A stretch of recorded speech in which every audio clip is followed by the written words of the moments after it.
வருண் வருண்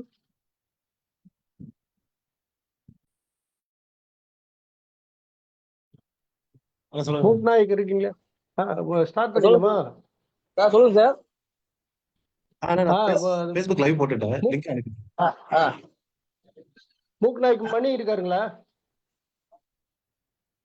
தெரியல சார், கொஞ்சம் விட்டு விட்டு தான் கேக்குது, வாய்ஸ் சரியா கேட்கல.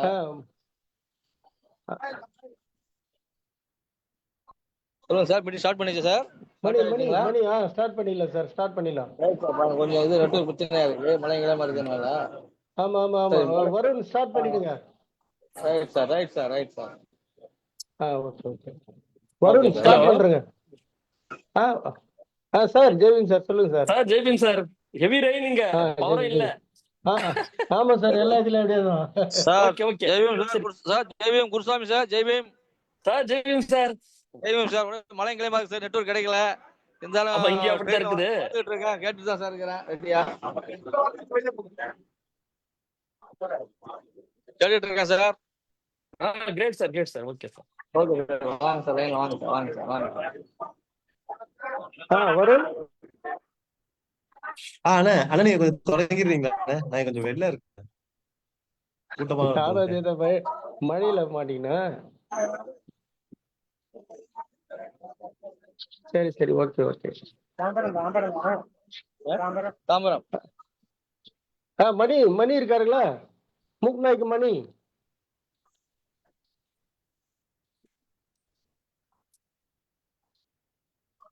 சொல்லுமா உட்காரு.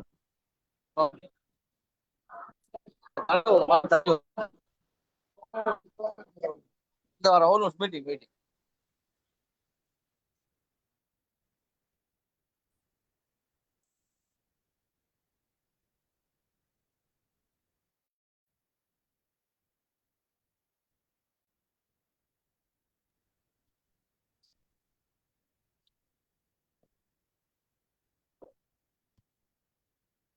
Facebook போட்டியா? லைவ் போட்டியா? ஹலோ, லைவ் போட்டாச்சுங்க. லைவ் போட்டாச்சுங்களா? ஸ்டார்ட் பண்ணிடலாம்ல? Parthiban sir. Jai Bhim. Jai Bhim. Okay, recording பண்ணியாச்சு.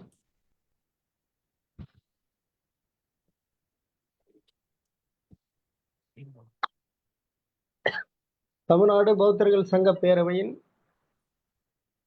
தொடர்ந்து நடைபெற்று வரும் தமிழ்நாட்டின் பௌத்தம் 36வது வார தொடர் நிகழ்வில் இணைய வழி காணொலி கருத்தரங்கில் இன்றைய தலைப்பு ICF டாக்டர் அம்பேத்கர் இன்டலெக்சுவல் சொசைட்டியினுடைய பொதுச் செயலாளர் என்ஜினியர் திரு ஆ.க. தனகுமார் அவர்களுடைய வள்ளுவமும் பௌத்தமும் என்ற தலைப்பிலே உரையாற்ற இங்கே வருகை தந்திருக்கிறார்கள். தமிழ்நாடு பௌத்தர்கள் சங்க பேரவையினுடைய தலைமை ஒருங்கிணைப்பாளர் கௌதம சன்னா அவர்கள் இங்கே தலைமை தாங்கிட, வாழ்த்துறை வழங்க ஐஜாமா இன்பகுமார் அவர்கள் இங்கே வருகை தந்திருக்கிறார்கள். இது தொடர் நிகழ்வாக தமிழ்நாட்டின் பௌத்தம், தமிழ்நாடு பௌத்தர்கள் சங்க பேரவை துவக்கப்பட்டதிலிருந்து விக்குகள் சங்கம், விகார் கவுன்சில், சங்க ரத்தினர்கள், புத்த பூசகர்களுடைய விகார் கவுன்சில், இளையோர் பௌத்த இளையோர் கழகம், பௌத்த மகளிர் கழகம், போதி தொழில் முனைவோர் கூட்டமைப்பு என தொடர்ச்சியாக புத்தர் சிலைகள் பாதுகாப்பு குழு என தொடர்ச்சியாக தொடர் வெற்றி நடையோடு இங்கு செயல்பட்டு வரும் தமிழ்நாடு பௌத்தர்கள் சங்க பேரவை தமிழகம் முழுவதிலும் 20 மாவட்ட சிறுபான்மை நலக்குழு உறுப்பினர் பௌத்த உறுப்பினர்களை இங்கே பெற்று தொடர்ச்சியாக இங்கே செயல்பட்டு வருகின்றார்கள். அது மட்டுமில்லாமல் தமிழ்நாடு பௌத்தர்கள் சங்க பேரவையினுடைய இணை செயலாளர், விகார் கவுன்சில் துணை செயலாளர் வசந்த் அவர்கள் மாநில சிறுபான்மை ஆணைய உறுப்பினராக நியமனம் செய்யப்பட்டு தொடர்ச்சியாக நாக்பூர் தீட்சா பயணம் மேற்கொள்வதற்காக அரசாணையை பெற்று கடந்த வருடம் 150 நபர்களை தீட்சா பூமி புனித பயணத்துக்கு அழைத்து சென்று வருகை தந்திருக்கிறோம்.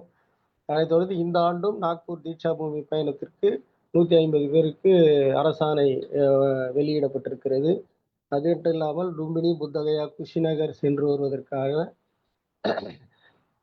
புனித பயணம் மேற்கொள்வதற்காக பௌத்தர்களிடையே பயணம் மேற்கொள்வதற்கு விண்ணப்பங்கள் வரவேற்பதற்கும் அதற்கும் ஜிஓ கவர்மெண்ட் அரசாணை வெளியிட்டிருக்கிறது.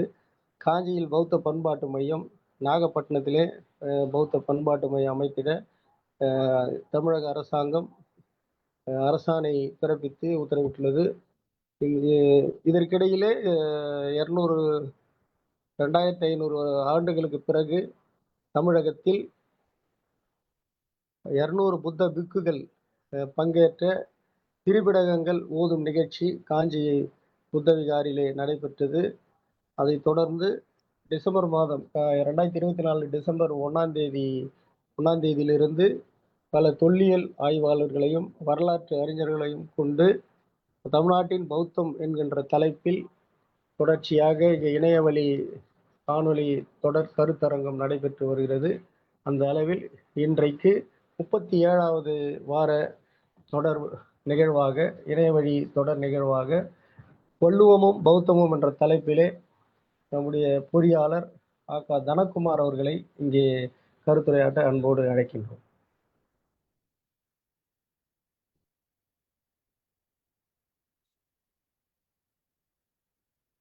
சார், ஸ்டார்ட் பண்ணிடுங்க sir.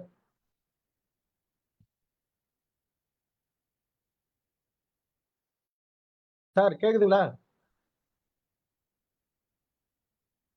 Hello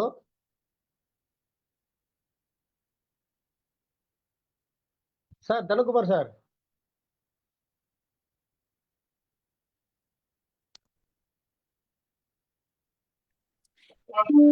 hello sir sir கேக்குதுங்களா? சார் கேக்குதா நான் பேசுறது? கேக்குது. நீங்க ஸ்டார்ட் ஹலோ பண்ணிடுங்க. சார், சார், சந்தன் அதுல இருந்து வரேன் நான். ஓகே தெரியும் சார். கரெக்டா இருக்கு. ஆரம்பிச்சிருங்க. Okay sir. ஓகே. அன்புக்குரியவர்களே வணக்கம். தமிழ்நாடு பௌத்தர்கள் சங்க பேரவை தமிழ்நாட்டின் பௌத்தம் 37வது மாபெரும் இணையவழி பௌத்த கருத்தரங்க தொடர். எல்லோருக்கும் இதில் பங்கேற்றுள்ள அனைவருக்கும் என்னுடைய முதற்கண் வணக்கம். நம்ம எல்லாம் வரவேற்று இந்த இணையவழி கருத்தரங்கத்தை தொடங்கி வைத்துள்ள நம்முடைய கோபி பார்த்திபன் சார் அவர்களுக்கு என்னுடைய நெஞ்சார்ந்த வணக்கம். இந்த வாய்ப்பை அவர் எனக்கு வழங்கியிருக்கின்றார்கள். அதற்காக அவருக்கு என்னுடைய நன்றி தெரிவித்துக் கொள்கின்றேன். இந்த நிகழ்ச்சியை தலைமையேற்று நடத்திருக்கின்ற முனைவர் கௌதம சன்னா தலைமை ஒருங்கிணைப்பாளர் அவர்களுக்கும், வாழ்த்துறை வழங்கியிருக்கின்ற திருமிகு ஐஜாமா இன்பக்குமார் முதல்வர் கிங்ஸ்டன் மெட்ரிக் மேல்நிலைப்பள்ளி காட்பாடி முன்னிலை வகித்துக் கொண்டிருக்கின்ற உபாசகர் மூக் நாயக் மணி அவர்களுக்கும் என்னுடைய வணக்கங்களை தெரிவித்துக் கொள்கின்றேன். அதுபோன்று இந்த நிகழ்வை கேட்பதற்கு இங்கு இணைந்திருக்கின்ற அனைத்து நல்லவர்களுக்கும் மீண்டும் என்னுடைய வணக்கத்தை தெரிவித்துக் கொள்கின்றேன். நம்முடைய தலைப்பு வள்ளுவமும் பௌத்தமும்.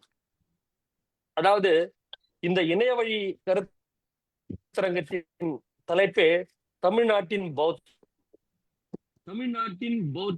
தமிழ்நாட்டின் பௌத்தம் என்பதே திருக்குறள் தான். தமிழ்நாட்டின் பௌத்தம் என்பது திருக்குறள் தான். பௌத்தமும் திருக்குறளும் தமிழரின் சிந்தனையில் நிலைத்திருக்கும் 2 பேராளுமைகள். திருக்குறளும் பௌத்தமும் 2 பேருண்மைகள். அவற்றை வழங்கிய புத்தரும் திருவள்ளுவரும் 2 பேராளுமைகள். அவர்கள் தங்களுக்கான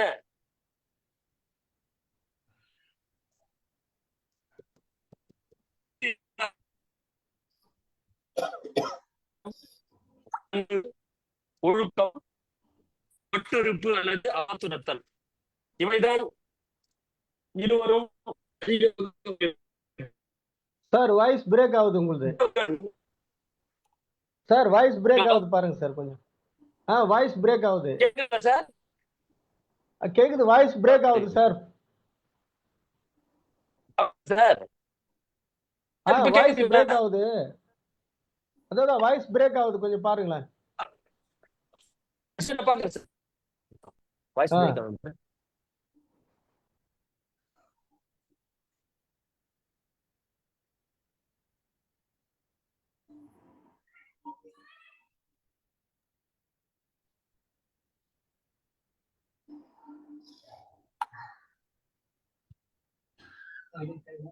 இந்த பிரேக் வாய்ஸ் பிரேக் ஆச்சு. பரவாயில்ல.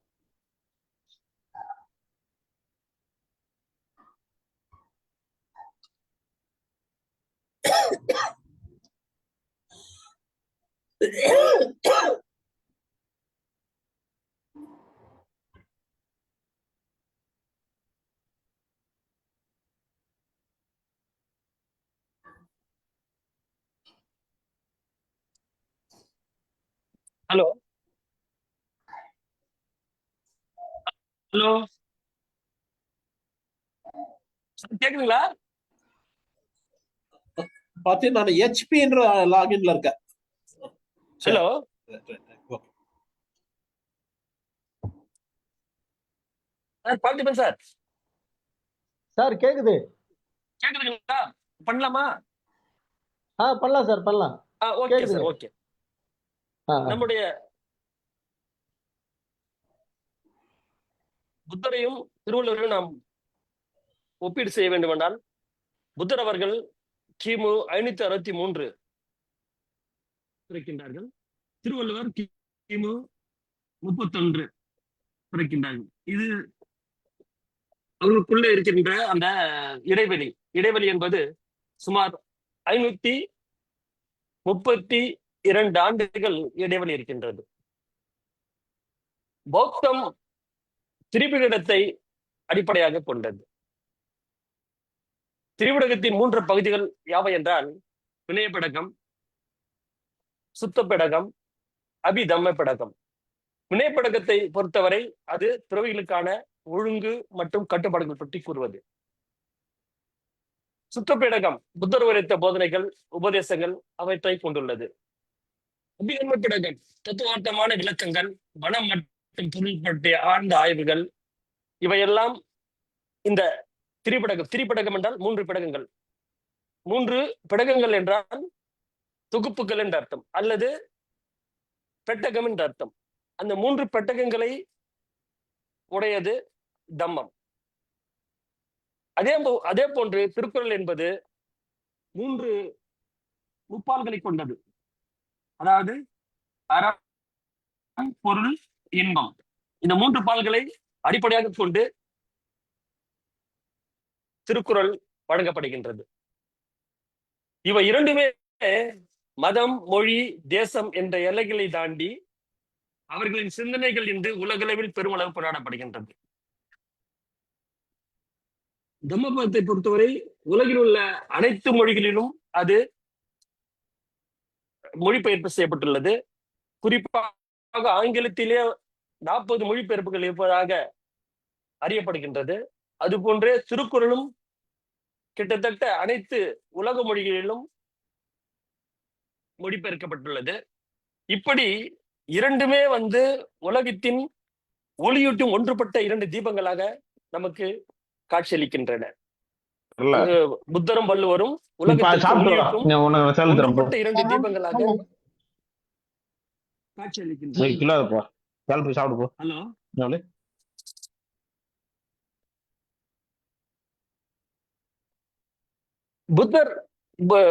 புத்தர் வழங்கிய அந்த தம்மம் என்பது நன்னூல் என்று நாம் அதை கொண்டாடலாம். எப்படி என்றால், திருக்குறள் அதற்கான வழிநூல் என்றால் அதற்கான தம்மத்திற்கான பொருளை, ஏனென்றால் தம்மம் பாலி மொழியில் எழுதப்பட்டுள்ளது, திருக்குறள் தமிழ் மொழியில் எழுதப்பட்டுள்ளது. பாலி மொழியிலிருந்து எழுதப்பட்டுள்ள தம்மத்தை திருக்குறள் தமிழில் 562 ஆண்டுகளுக்கு பிறகு திருவள்ளுவர் அவற்றையெல்லாம் கற்றுணர்ந்து தமிழ் படுத்துகின்றார். அப்படியானால் நன்னூல், அதாவது முதல் நூல் என்பது பௌத்தம், வழிநூல் என்பது திருக்குறள். இதை எப்படி விளக்குகின்றார் என்றால், வினையில் நீங்கி விளங்கிய அறிவின் முன்னவன் கண்டது முதல் நூலாம் இதில் முன்னவன் என்பது புத்தரை குறிக்கின்றது. அவர் கண்டது முதல் நூலாம் என்பது அவர் அளித்த தம்மத்தை குறிக்கின்றது. வழிநூல், வழிநூல் என்பது ஆதியின் கடவுளாகிய புத்தபிரான் பயின்ற அருமறை என்னும் ஆதி வேதத்தின் சாராம்சங்களையே மூலமாக கொண்டு இன்னும் தனக்கு வேண்டியவாறு இலகுவில் முன்னோ பின்னோ மாற்றி முன்னூல் கெடாமல் முறைமையும் முன்மரபு தொடர்பும் விளங்க கூறவே வழி நூல் எனப்படும். இவ்விதம் கூறியிருப்பது தான் திருக்குறள். சோ முன்னோன் நூலின் முடிப்பெரும் கொத்து முன்னோன் வேண்டும் விகப்பங்கூறி அழியா மரபினது வழிநூலாகும். இது ஒரு தமிழ் பாடல். சோ இப்படி தம்மத்திற்கான விளக்கமாகத்தான் திருக்குறள் இருக்கின்றது என்பதை இந்த பாடல்கள் நமக்கு வெளிப்படுத்துகின்றன. இதை நம்முடைய ஐததாசர் பண்டிதர் அவர்களும் அதை அப்படியே வழிமொழிகிறார். அவருடைய புத்தகங்களிலும் அவற்றையெல்லாம் நாம் பார்க்க முடிகின்றது. வள்ளுவரை பற்றி குறிப்பிடும் போது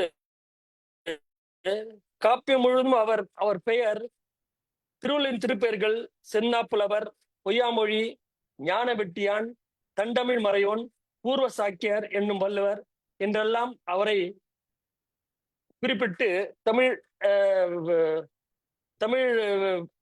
புத்தகங்களில் பலவித பெயர்களில் அவர் அழைக்கப்படுகின்றார்.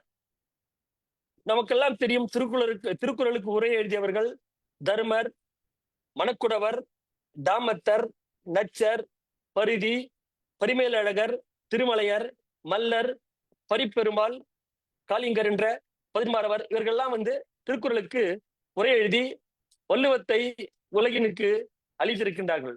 அந்த வள்ளுவம் தன்னுடைய கருத்துக்களை பௌத்தத்தில்தான் இருந்து எடுத்திருக்கிறது என்பதற்கான ஆதாரங்களாகத்தான் நாம் இப்பொழுது இவை இரண்டையும் நாம் ஒப்பீடு செய்து பார்க்க இருக்கின்றோம்.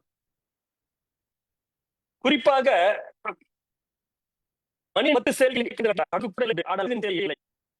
எப்படி துன்பம் வருகின்றது? பகவான் புத்தர் கூறுகின்றார், துன்பம் என்பது இருக்கின்றது, அதை நிவர்த்தி செய்வதற்கான வழியை தான் அவர் கண்டுபிடித்தார். துன்பம் இருக்கின்றது, அதை எவ்வாறு நிவர்த்தி செய்வது? துன்பம் ஏன் ஏற்படுகின்றது? துன்பம் அவாவினாலும் அறியாமையினாலும் ஏற்படுகிறது என்று புத்தர் கூறுகின்றார். சோ அந்த அடிப்படையில அந்த அவாவும் துன்பத்திற்கான காரணமாக இருக்கின்றவையெல்லாம் எப்படி ஏற்படுகின்றால், அது இந்த மனம், உடல், சொல், இந்த மூன்றும் தான் நம் துன்பத்தை ஏற்படுவதற்கான மூலக்கூறுகளாக இருக்கின்றன. மனம், உடல், சொல். மனத்தை பொறுத்த வரைக்கும் மனத்தினை 3ஆக பிரித்து பார்த்தால் அம்மனத்தில் தோன்றுவது வெறுப்பு, பகைமை, வன்மம், காழ்ப்புணர்ச்சி, பேராசை, இப்படி பல வக்கர எண்ணங்கள் உண்டாகின்றன. இரண்டாவதாக வெறுப்பு, பகைமை, வன்மம், காழ்ப்புணர்ச்சி, பேராசை, இப்படி வக்கர எண்ணங்கள் மனத்தில் இருந்து உருவாகின்றன. இரண்டாவதாக மனதில் ஏற்படும் வக்கர புத்தி தகாத விருப்பம், பிறர் பொருள் கவர்தல், பேராசை என்பவைகளாகும். மூன்றாவது பிழை அல்லது தவறு, தவறான செயல், தவறான கருத்து, நெறி தவறி நடத்தல், இவையெல்லாம் நமக்கு மனதின் மூலம் ஏற்படுகின்றது. ஆகவே மனதின் 3 முக்கிய நிகழ்வுகள் ஏற்படுகின்றன என்று பகவான் புத்தர் கூறுகிறார்.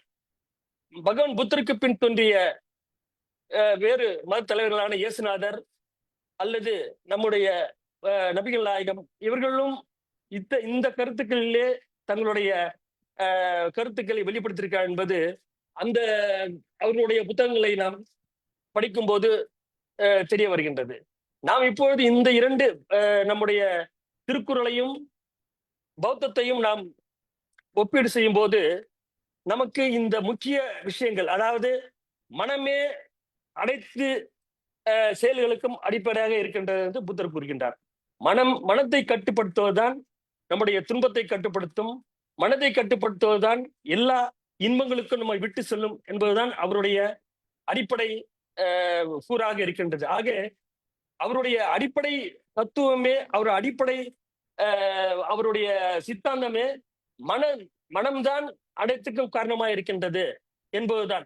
ஆகவே மனம், உடல், சொல் என்பதை பார்த்து மனதில் தோன்றக்கூடிய அந்த 3 வன்மங்களை நாம் பார்த்தோம். அடுத்து தீயவை செய்தார் கெடுதல் நிழல் தன்னை வீயாது அடி உறைந்து அற்று, இது வள்ளுவரின் வாக்கு. அதாவது ஒருவனது நிழல் அவனை விட்டு நீங்காமல் பின்தொடர்வது போல தீயவை செய்தவனை கெடுதல் தப்பாது பின்தொடரும் என்று வள்ளுவர் கூறுகின்றார். தீயவை செய்தார் கெடுதல் நிழல் தன்னை வீயாது அடி உறைந்தற்று. அதாவது ஒருவனது நிழல் அவனை விட்டு நீங்காமல் பின்தொடர்வது போல அவன் செய்யும் தீயவைகள் அவனுக்கு கெடுதலை கொடுக்காமல் அவனிலிருந்து தப்பாது என்று சொல்கின்றார். ஆகவே ஹலோ கேக்குதுங்களா? பேசுங்க சார். Okay sir, okay. அதே போன்று நம்முடைய புத்தர் கூறுகின்றார், நன்றாக வேயப்படாத கூரை வீட்டில் மழை நீர் புகுவது போல பண்படுத்தப்படாத மனதில் காம எண்ணங்கள் புகுந்து விடுகின்றன. அதாவது நம்முடைய மனம்தான் அனைத்து பிரச்சனைகளுக்கும் அடிப்படையாக இருக்கின்றது. நன்றாக வேயப்படாத கூரை வீட்டில் மழை நீர் புகுவது போல பண்படுத்தப்படாத மனதில் காம எண்ணங்கள் புகுந்து விடுகின்றன. இது பகவான் புத்தரின் தம்மம். மனத்துக்கண் மாசு இளன் ஆதல் அனைத்து அரண் ஆகுல நீர பிற என்றார் வள்ளுவர். மனத்துக்கண் மாசு இளன் ஆதல் அனைத்து அரண் ஆகுல நீர பிற என்றார் வள்ளுவர். ஒருவன் தன் மனதில் எள்ளு முனையளவுக்கு கூட குற்றமில்லாதவனாக இருக்க வேண்டும். அறம் அல்லது தம்மம் என்பது மனை தூய்மையே, மற்ற யாவும் அறம் ஆகாது என்று பகவான் புத்தர் கூறியவர்களுக்கு நம்முடைய திருவள்ளுவர் இத்தகைய ஒரு விளக்கத்தை அளித்திருக்கிறார் என்பதை நாம் புரிந்து கொள்ள வேண்டும். ஐம்புலன்கள் என்றால் என்ன? அவைகளால் ஏற்படும் நன்மை தீமைகள் யாவை? ஐப்புலன்கள் என்றால் நம் உடலில் இருக்கின்ற 5 பொறிகள் ஆகும். அவை மெய், வாய், கண், மூக்கு, செவி. இவ்5 உறுப்புகளால் நாம் ஐவகை ஆசைகளை பெறுகின்றோம். மெய்யால், அதாவது உடம்பால் உணர்ச்சியை பெறுகின்றோம். அம்மெய்யுணர்ச்சி நமக்கு இன்பம் அளிக்கின்றது. மக்கள் மெய்த்தீண்டல் உடற்கின்பம் என்று நமது தாத்தா வள்ளுவரும் கூறியுள்ளார். மெய்த்தீண்டல் உடற்கு இன்பம் என்பது நமக்கு தெரிந்த ஒரு விஷயம். அதனால் மெய்யால், உடம்பால் இத்தகைய உணர்ச்சிகள் ஏற்பட்டு அதன் மூலம் நாம் தவறுகளை செய்வதற்கான வாய்ப்புகள் இருக்கின்றது. வாயால் சுவையை அறிகின்றோம். அச்சுவையை நமக்கு இன்பம் அளிக்க வல்லது. கண்களால் இனிய அற்புதமான காட்சிகளை கண்டு மனம் களிப்படைகிறது. மூக்கு வாசனை அல்லது மனத்தை நுகர்கின்றது. செவியானது பேசுகின்ற ஓசைகளை கேட்கின்றது. இந்த ஐம்பொறிகளும் 5 வகையான செயல்களை செய்கின்றன. அவைகள் சுவை, ஒலி, ஊறு, ஓசை, நாற்றம் என்பன.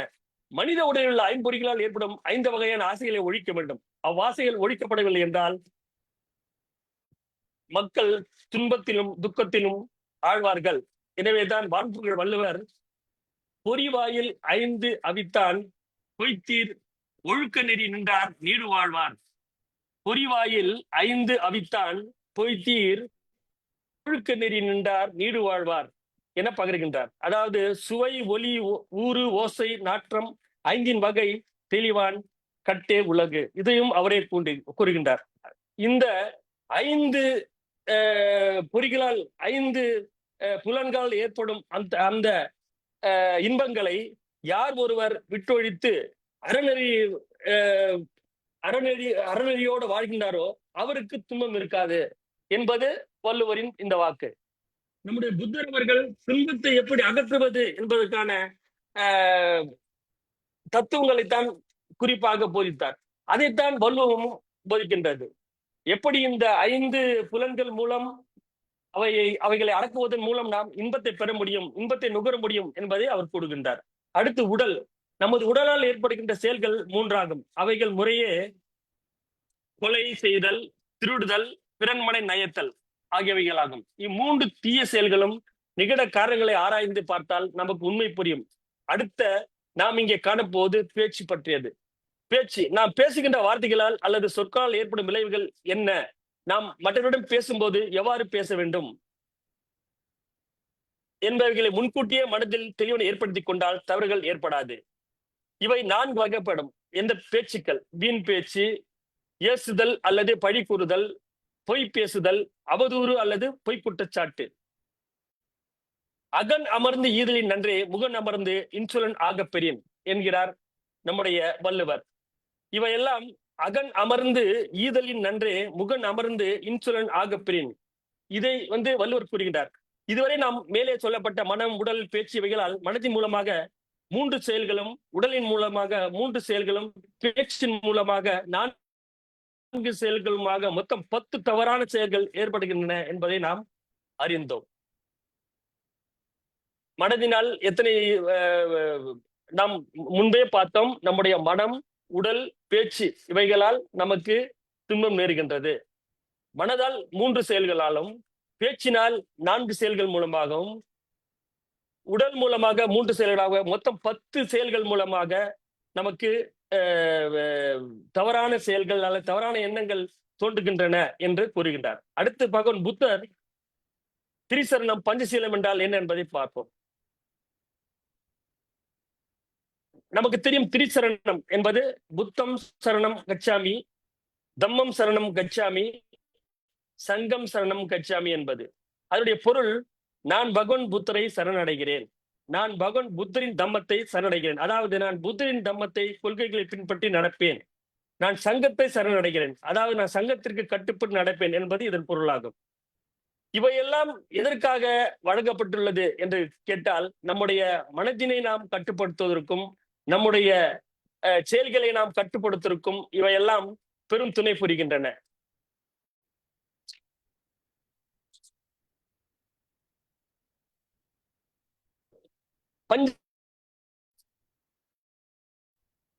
நாம் பஞ்சசீலத்தை அடிப்படையாக கொண்டு இப்பொழுது இந்த 2 தம்மத்தையும் மற்றும் திருக்குறளையும் நாம் ஆய்வோம்.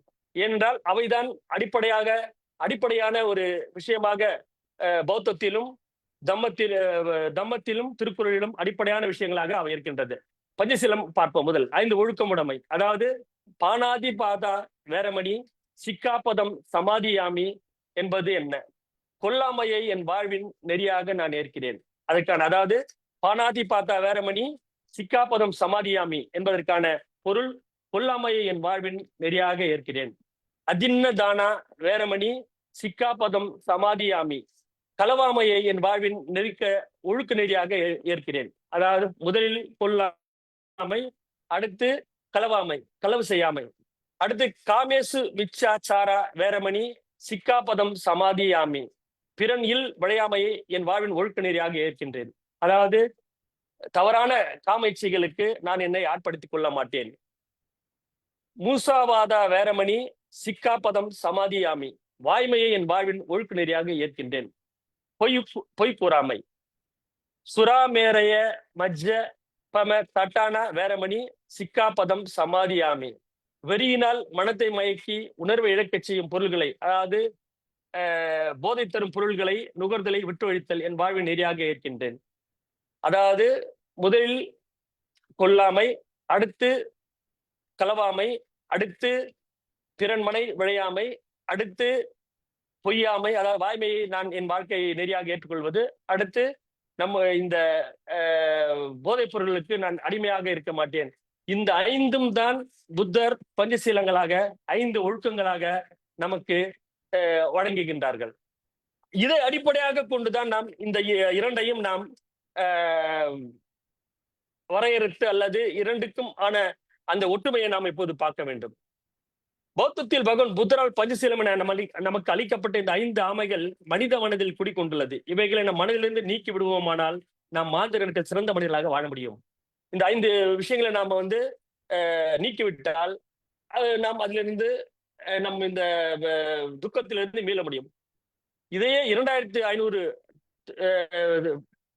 ஆண்டுகளுக்கு முன்பு பகவான் புத்தர் கொல்லாமை எதிர்த்து தன் கொள்கையை இந்த உலகத்திற்கு தந்தார்.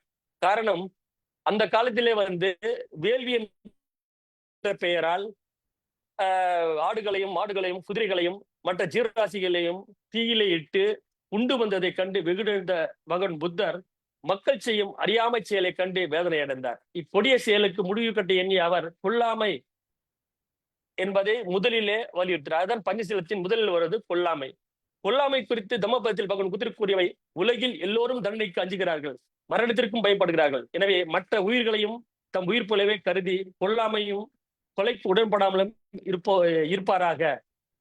எல்லாரும் அஞ்சுகிறோம், தண்டனைக்கு அஞ்சுகிறோம், நமக்கு ஏற்படுகின்ற துன்பத்திற்கு அஞ்சுகிறோம். ஆனால் அதே துன்பத்தை அதே தண்டனையை பிற விலங்குகளுக்கோ இல்ல பிற உயிர்களுக்கோ செய்யும் போது நாம் அதை கண்டு அஞ்சுவதில்லை. அப்போ புத்தர் என்ன சொல்கின்றார் என்றால் அதுதான் மைத்திரி. அவர் என்ன சொல்கிறார் என்றால் எல்லா உயிரினத்திலும் கருணை கொள்ளுங்கள்.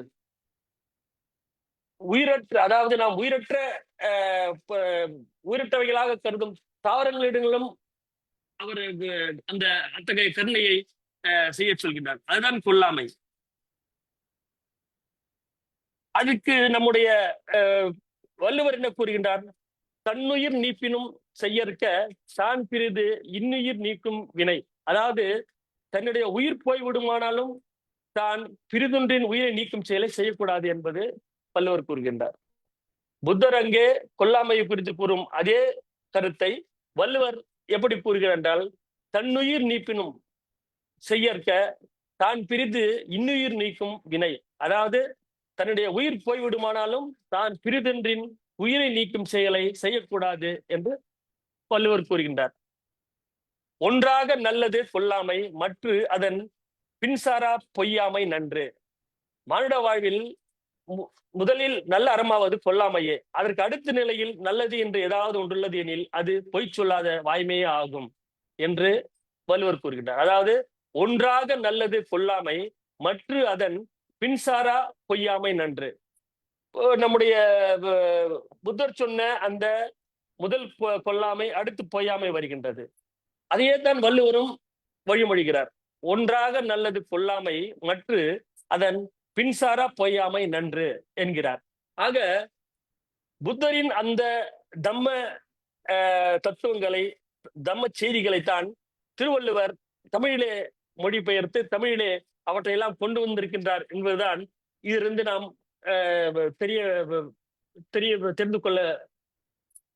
தெரிந்து கொள்வதாகும். அடுத்து கொல்லாமை குறித்து தம்மபதத்தில் ஒரு கருத்துக்களை காண்போம். எல்லா உயிர்களும் துன்பமின்றி இன்பமாக வாழ விரும்புகின்றன. ஒருவர் தன் சுகத்தை மட்டும் கருத்தில் கொண்டு மற்ற உயிர்களுக்கு துன்பம் விளைக்க கூடாது. உலகில் உள்ள அனைத்து உயிர்களும் நலத்துடன் சுகமாக வாழவே விரும்புகின்றன. தம்முடைய சொந்த சுகத்தை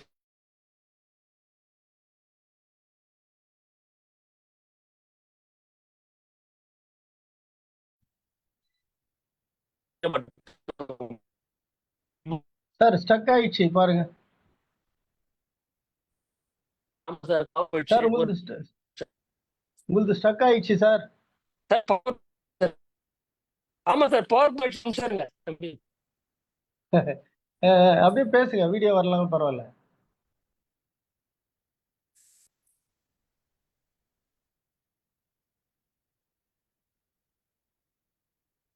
அப்படியே பேசுங்க சார்.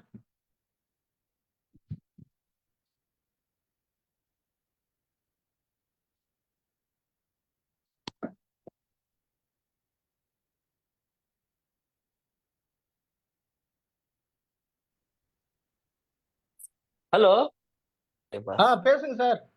பேசுங்க பேசுங்க. கேக்குது, நல்லா கேக்குது, பேசுங்க. கண்டினியூ பண்ணுங்க சார். ஒரு நிமிஷம் சார். அதாவது புத்தர் கூறுகின்றார், எல்லா உயிர்களும் துன்புறுகின்றன.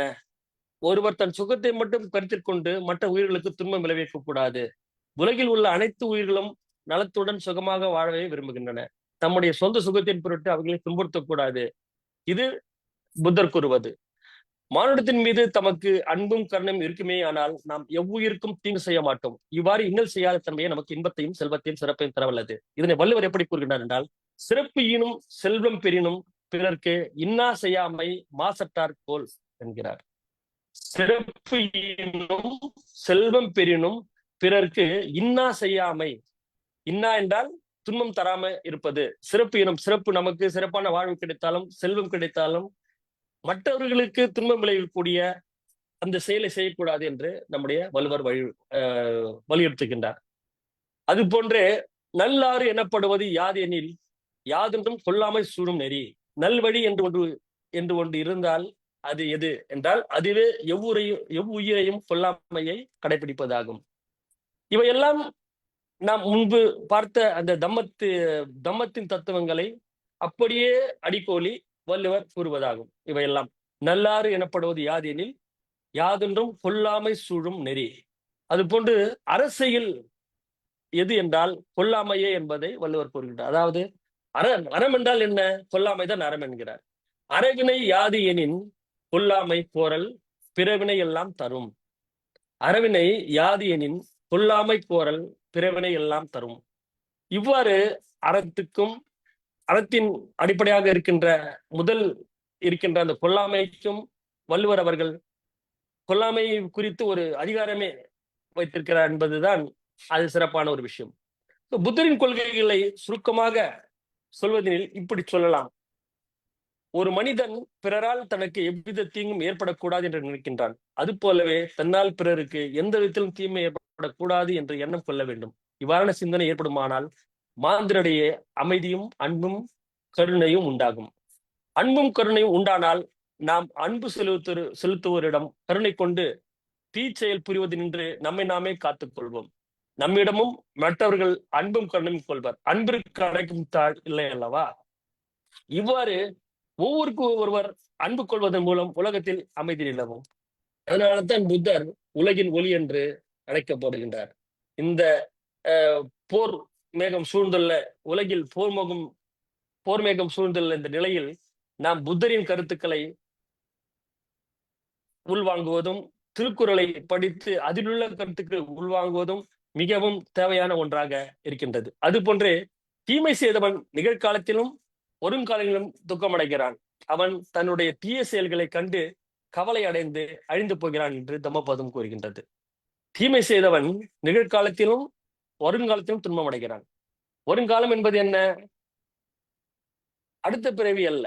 அதாவது இன்றைக்கு ஒருவன் தவறு செய்கின்றான் என்றால் அதற்கான தண்டனை, அதற்கான பரிகாரம் கண்டிப்பாக இனி வரும் காலங்களில் வரும் என்பதுதான் அதனுடைய அர்த்தம்.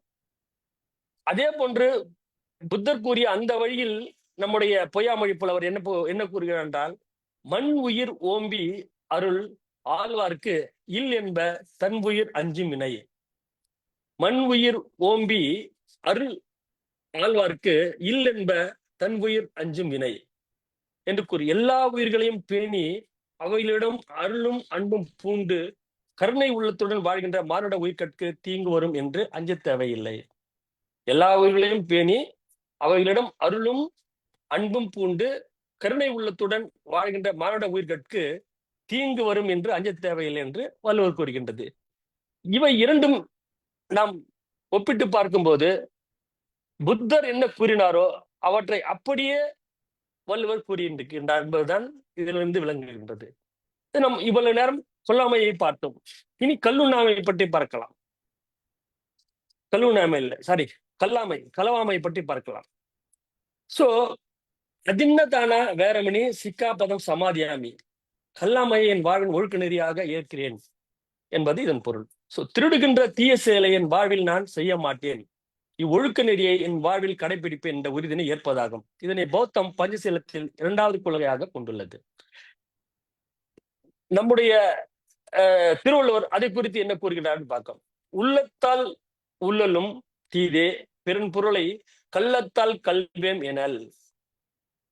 மற்றவனுடைய பொருளை எடுக்கலாம் என்று உள்ளத்தில் நினைச்சாவே தவறு என்கிறார். அதாவது தீவினைகளை செய்வோம் என்று நெஞ்சத்தில் நினைப்பதே தீமையானது, குற்றமுடையது என்றால் பிற பொருளை அவர்கள் அறியாதவாறு கவர்ந்து கொள்வோம், திருடி செல்வோம் என்பது மிகப்பெரிய தீமையாகும் என்று வள்ளுவர் கூறுகிறார். அதாவது உள்ளத்தால் உள்ளலும் தீதே பிறன் பொருளை கள்ளத்தால் கல்வேம் எனல்.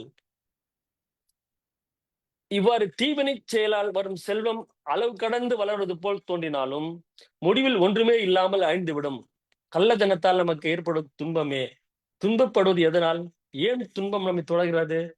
இதையெல்லாம் நாம் நினைத்து பார்க்க வேண்டும்.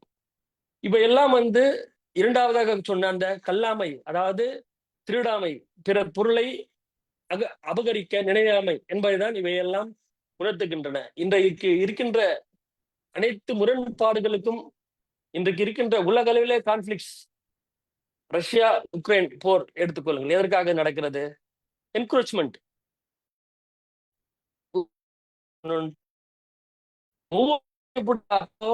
ஒரு வகையில கல்லாமை, அதாவது கல்லாமை தான் அதுவும். இப்போ இதெல்லாம் வந்து உலக அளவில் இன்று நடக்கிற போர்களுக்கும் காரணமாக இருப்பது இத்தகைய தீய எண்ணங்கள். அந்த தீய எண்ணங்களை போக்க வேண்டுமானால் புத்தர் அவர்களின் இந்த நற்சிந்தனைகள், அதாவது பஞ்சசீலத்தை நாம் உள்வாங்குவதும், அதற்கு வள்ளுவர் கூறியுள்ள அந்த நெறிமுறைகளை நாம் உள்வாங்குவதும் மிக முக்கியம் என்பது இதன் மூலம் நமக்கு தெரிகின்றது. பிறந்தவுடன் துன்பம் தொடர ஆரம்பிக்கிறது. உடல் தேய்வும் துன்பமானது, வியாதி துன்பமானது, மரணமும் துன்பமானது, இனிமை அட்டகளுடன் சேர்வதும் துன்பம், இனிமையானவர்களிலிருந்து பிரிதலும் துன்பம், திருப்திப்படுத்தும் முடியாதவர்களுக்காக இயங்குவதும் கூட துன்பம், பட்டுகள் உடல் பூர்வமான நிலைகள் அனைத்துமே. துன்பம் எப்படி விளைகின்றது என்பதை பாருங்கள். பிறந்தவுடன் துன்பம் தொடர ஆரம்பிக்கிறது. பிறந்ததுமே ஒருத்தருக்கும் துன்பம் எப்படி வருது? உடல் தேய்வும் துன்பமானது. அதாவது நமக்கு ஏதாவது ஒரு உடல் தேவையில்லை, உடல் உபாதைகள் வருவதே ஒரு துன்பமானது, வியாதி துன்பமானது, மரணமும் துன்பமானது, இனிமையாற்றவுடன் சேர்வதும் துன்பம். எதெல்லாம் நமக்கு மகிழ்ச்சி கொடுக்காதவையோ அவையோடு சேர்வதும் துன்பம் தான். இனிமையானவர்களிலிருந்து பிரிதலும் துன்பம். நமக்கு ஏதோ ஒன்று இனிமை கொடுக்கின்றது, மகிழ்ச்சி கொடுக்கின்றது என்பதா என நினைத்துக் கொண்டால் அவை நம்மை விட்டு பிரியும் போது, அவற்றை நாம் பிரியும் போது அங்கும் துன்பம் ஏற்படுகின்றது. திருப்திப்படுத்த முடியாதவர்களுக்காக எங்கும் துன்பம் தான். பட்டுகளிலாகும் உடல் பூர்வமான நிலைக்கும் துன்பமே. இத்தகைய ஒரு துன்பத்தில் இருந்து நீங்குவதற்கு பகவான் புத்தரின் போதனைகள் நமக்கு மிகவும் வழிகாட்டியாக இருக்கின்றது. இதற்கு இத்தகைய துன்பத்திலிருந்து விடுபட என்ன செய்ய வேண்டும்? துன்பம் என்பது நம் செயலால் தான் ஏற்படுகின்றது. ஆகவே பகவான் புத்தர் கொள்கை நமக்கு சொல்வது இதுதான்: சரியான பார்வைகள், சீரிய நோக்கங்கள், பேச்சு, சரியான நடத்தை, சிறந்த வாழ்க்கை முறை, நன்முயற்சி, நல்லெண்ணங்கள் மற்றும் ஆழ்ந்த சிந்தனை, இவைகளை நாம் கடைபிடித்து வாழ்க்கை நடத்தினால் துன்பம் தொடராது. பகவான் புத்தர் சொன்ன அந்த பஞ்சசீலம், அஷ்டாங்க மார்க்கம், நன்னெறிகள் 10, இவைகள் இந்த துன்பங்களில் இருந்து நீங்குவதற்கான அடிப்படைகளாக நமக்கு இருக்கின்றன. புத்தரால் கூறப்பட்ட இந்த 8 குணங்களை குறித்து வள்ளுவரின் வாய்மொழி என்ன? இத்தகைய துன்பங்களிலிருந்து நீங்குவதற்கு அஷ்டாங்க மார்க்கம் நமக்கு உறுதுணையாக இருக்கும் என்று தம்மம் கூறுகின்றது. வள்ளுவர் என்ன கூறுகிறார்? கோலில் பொறியிரு குணமிலவே என் குணத்தான் தாளை வணங்கா தலை. என் குணத்தான் 8 அந்த நல்குணங்களை, அது எண் என்பது 8, என் குணத்தான் என்பது அந்த அஷ்டாங்க மார்க்கத்தை கடைப்பிடிப்பவர்கள். கோயில் பொறியர் குணமிலவே என் குணத்தான் தாளை வணங்கா தலை. மனிதர்கள் தங்களின் செய்கைகளால் 10 விதமான தீமைகளை செய்கிறார்கள்.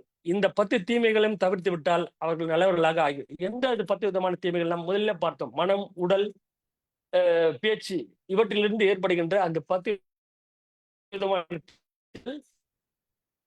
விதமான தீமைகளை நாம் தவிர்த்து விட்டால் அவர்கள் நல்லவர்களாக ஆகிவார்கள். இத்தீமைகள் உடம்பின் மூலம் 3, நாவால் 4, மனத்தால் 3 தீமைகளும் உண்டாகிறது. ஏற்கனவே நம்ம பார்த்தோம் இல்லையா?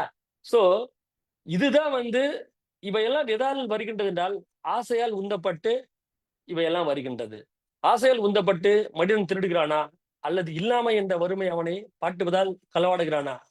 மாந்தரிடம் இதனை மனதில் இருத்தி சிந்திக்க வேண்டும். பகவான் புத்தரின் முதல் நூலுக்கு வழிநூல் முதல் நூல் என்பது தம்மபதம், வழிநூல் என்பது திருக்குறள். திருக்குறளில் அதற்கான விளக்கத்தை என்ன கூறுகிறார் என்றால், பகுத்துண்டு பல்வுயிர் ஓம்புதல் நூலோர் தொகுத்தவற்றுள் எல்லாம் தலை. பகுத்து உண்டு பல்வுயிர் ஓம்புதல், பகுத்து உண்டு பகிர் கொடுத்து தானும் உண்டு, உலக உயிர்கள் காப்பது. பல்வுயிர் ஓம்புதல் என்றால் உலக உயிர்களை காப்பது தான். நூலோர் தொகுத்தவற்றில் எல்லாம் தலை. அறநூல்கள் கூறும் கொள்கைகள் எல்லாம் இதுதான் முக்கியம். அதாவது நம்மிடம் இருப்பதை நாமும் உண்ண வேண்டும், பிறருக்கும் பகிர்ந்தளிக்க வேண்டும் என்பதுதான் இந்த குறளின் மூலம் நாம் விளங்கக்கூடியது. இஸ்ரேலிலும் காசாவிலும் நடக்கிற இந்த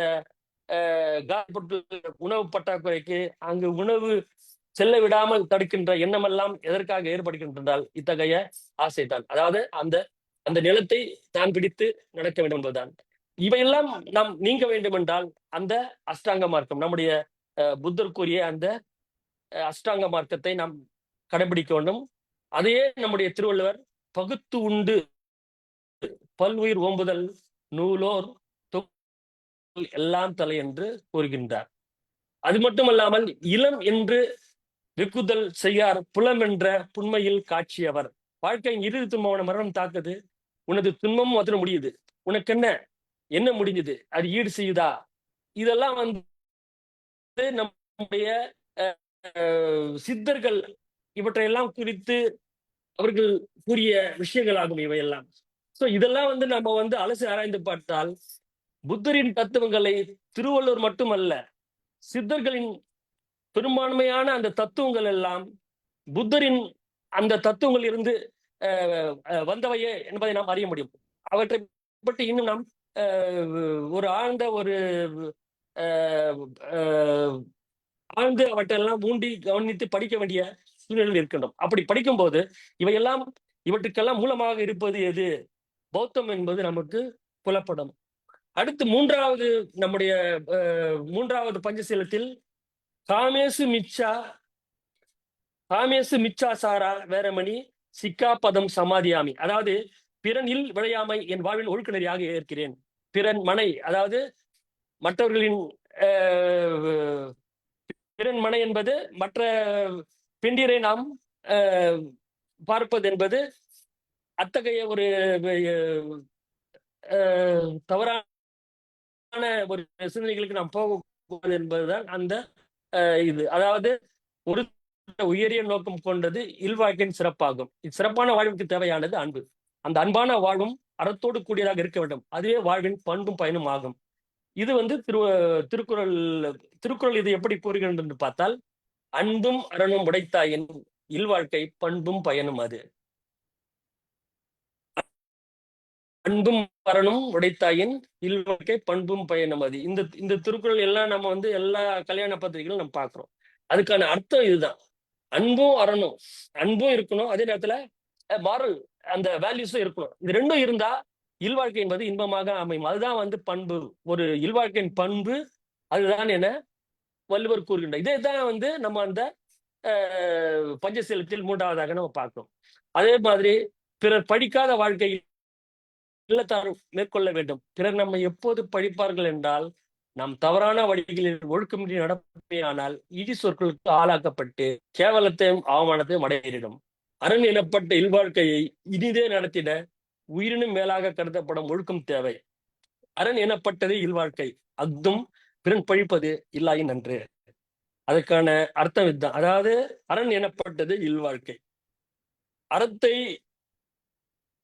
நாம் ஒட்டி நடப்பது இல்வாழ்க்கை. அது இல்லை என்றால் பிறன் பழிப்பது இல்லாயின் நன்று. அப்படி இல்லைன்னா பிறர் நம்மை பழிக்க நேரிடும், பிறர் நம்மை பார்த்து சிரிக்க நேரிடும் என்பதுதான் இதனுடைய விளக்கமாக இருக்கின்றது. அது போன்றவே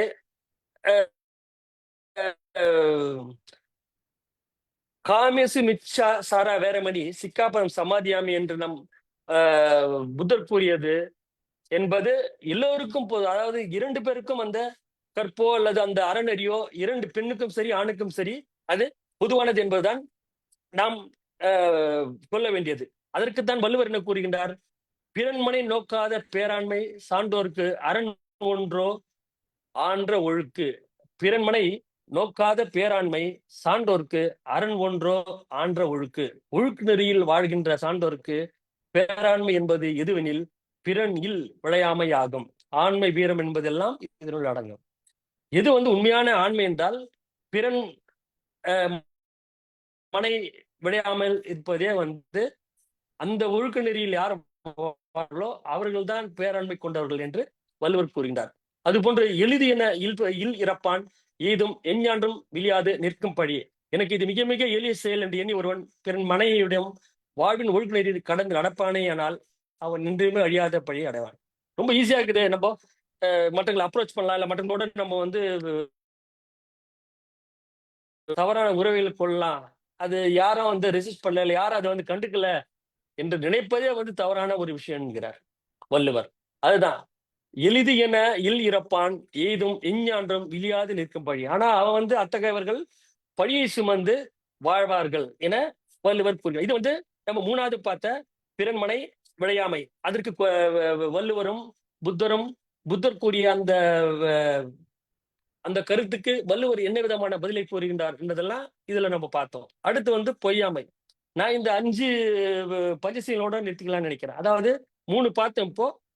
4வது பொய்யாமை பத்தி பார்க்கலாம். அடுத்து கடைசியில வந்து அந்த போதைப் பொருட்களை பற்றி பார்த்துட்டு நம்ம முடிச்சுக்கலாம்னு நினைக்கிறேன். பொய்யாமை, அதாவது மூசாவாதா வேரமணி சிக்காபதம் சமாதியாமி. மூசாவாதா வேரமணி, மூசாவாதனா என்னது? பொய் கூறாமை, அதாவது வாய்மை என் வாழ்வில் ஒழுக்க நெறியாக ஏற்கிறேன் என்பதுதான் இதனுடைய பொருள். வாய்மை என்பது உண்மை அல்லது மெய்மை என்பதாகும். அதாவது பொய் உரைக்காமல் இருப்பது தான் வாய்மை. உலகில் வாழ்வில் நாம் அனைவரும் உண்மையே பேச வேண்டும் என்ற கொள்கையை பகவான் புத்தர் இவ்வுலகிற்கு அளித்தார். ஆனால் நாம வந்து எப்படி நடந்துக்கிறோம் என்பது நாம யோசிச்சோம். அப்ப இப்ப நம்ம அதை பத்தி போக வேணாம்.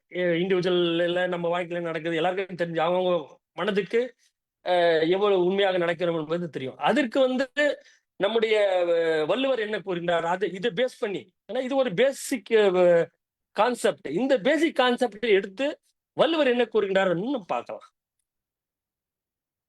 தன்னெஞ்சு அறிவது பொய்யற்க பொய்த்த பின் தன்னெஞ்சே தன்னை சுடும். அதாவது ஒரு பொய்யை சொல்லிட்டா நம்ம வந்து நிம்மதியா வாழ முடியாது, நிம்மதியா இருக்க முடியாது. நம்மளுக்கு தெரியும் அது பொய்ன்று. அப்போ அது நம்ம நெஞ்சுக்குள்ள இருந்து நம்மளே வந்து அது வந்து நம்மை வருத்தி கொண்டே இருக்கும். அதுதான் வள்ளுவர் சொல்றார், தன்னெஞ்சு அறிவது பொய்யற்க பொய்த்த பின் தன்னெஞ்சே தன்னை சுடும். உண்மைக்கு புறமாக பேசினால் உங்களை தண்டிக்க வேறு ஒருவர் தேவையில்லை. பொய் சொல்கிறீர்கள் என்று அறிந்த உங்களது மனமே உங்களை குற்றஞ்சாட்டி துன்பத்தை தரும். எனவே வாய்மை என்பது யாது? அதையும் புத்திரின் வாய்மை பொருள் சொல்லும் வள்ளுவரிடம் கேட்போம். சோ இது பொய்மை. ஒரு பொய் உரைத்து விட்டால் நம்ம எப்படி வந்து நம்முடைய மனம் சஞ்சலப்படும், எப்படி நம்ம மனம் குத்தினே இருக்கும், எப்படி நம்ம மனம் வந்து அது எண்ணியே துன்பத்தில் இருக்கும். சோ துன்பத்துக்கு இவெல்லாம் அடிப்படையா இருக்கின்றது. இவைகளை விட்டொழிப்பது துன்பத்திலிருந்து நீங்குவதற்கான வழி என்பதைதான் தம்மமும் திருக்குறளும் சொல்கின்றது. வாய்மை எனப்படுவது யாது எனில் யாதென்றும் தீமை இல்லாத சொல்லல். ரொம்ப அருமையான ஒரு, அதாவது உண்மை என்பது என்ன? பொய் சொல்றது மட்டுமே, அது மட்டுமே உண்மை இல்லை. தீமை இல்லாத சொல், மற்றவர்களுக்கு துன்பத்தை ஏற்படுத்தாத சொல்லும் கூட வாய்மை தான். சோ வாய்மை எனப்படுவது யாதெனில் யாதென்றும் தீமை இல்லாத சொல்லல். எவ்வுயிர்க்கும் தீங்கு நேராத வண்ணம் சொற்களை சொல்வதுதான் வாய்மை எனப்படும். சோ இது வந்து basic principle for attaining peace. ஒரு அமைதி நிலவரத்துக்கும் தனிப்பட்ட மனிதர்களுக்கும் சரி, இல்ல சமூகங்களுக்கு இடையே சரி, அல்லது நாடுகளுக்கு இடையே சரி, ஒரு அமைதி நிலவ வேண்டும் என்றால் ரொம்ப அடிப்படையானது இது. எந்த ஒரு உயிருக்கும் வந்து தீமை ஏற்படுத்தாத பேச்சுக்களை நம்ம பேசுறது வந்து அதுதான் வாய்மை என்று வள்ளுவர் சொல்கின்றார். சோ அதே மாதிரி தீமை விளைவிக்கும் சொற்களை சொன்னால் அதன் விளைவு என்னவாக இருக்கும்? சரி, தீமை விளைவிக்கிற சொல்ல சொல்றோம், அதுக்கு என்னவா இருக்கும்?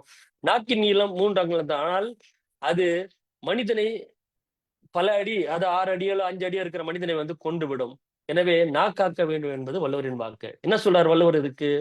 யாகாவர் ஆயினும் நாக்காக்க காவாக்கால் சோகாப்பர் சொல் இழுக்குப்பட்டு. யாகாவர் ஆயினும் நாகாக்க காவாக்கால் சோகாப்பர் சொல் இழுக்குப்பட்டு. மனிதர்கள் எதை காக்காவிட்டாலும் தங்களின் நாவை காக்க வேண்டும். அதனை காக்க தவறினால் சொல்லில் குற்றம் ஏற்பட்டு துன்புறுவர். எல்லா